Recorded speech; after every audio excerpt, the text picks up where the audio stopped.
Fleeing a war zone. This is cell phone video from Victoria Gencheva and her family.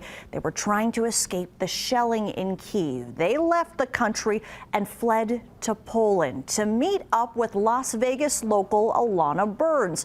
Alana was bringing medical supplies to Poland and bringing refugees back. But she says the American government prevented a number of loved ones from coming with her here. A building shelled from warfare. Victoria Gencheva says this is what her family encountered on the first day of war outside Kyiv, beside their son's school. This is what they were encountering on the streets, trying to go home. Battles in that region at the first day of the war. It was very hard to get kids from the school to our home. Victoria's husband is serving in the Ukrainian army. She and her sons, Leo and Timothy, fled Ukraine to Poland. 7 huge bags, 220 pounds. To meet up with Las Vegas local Alana Burns. Alana was on a twofold mission to deliver $7,000 in tourniquets rounded up by Las Vegas locals to medical volunteers. We're very grateful to the Ukrainian community of Las Vegas, he says. Alana's next mission, bring 10 Ukrainian refugees, including Victoria's family, back to the valley. We were all crying. It was nice to see them there safe. I know I will cry right away what they were going through.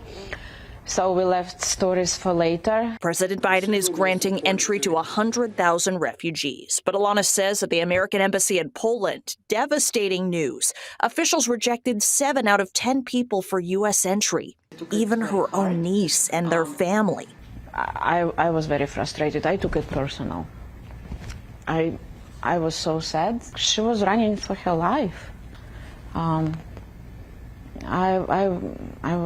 have no words. Victoria and her children and Alana made it back to Las Vegas safely. They want to be back in Ukraine in a few months. Victoria feels for everyone who is not allowed to come to the U.S. with loved ones waiting for them here.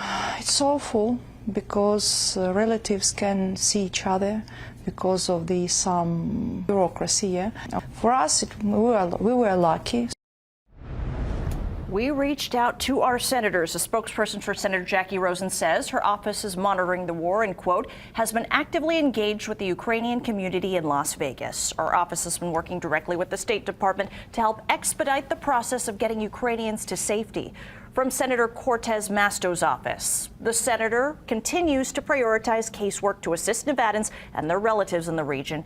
She also supports the Biden administration's decision to admit Ukrainian refugees to the country and designate temporary protected status for Ukrainians.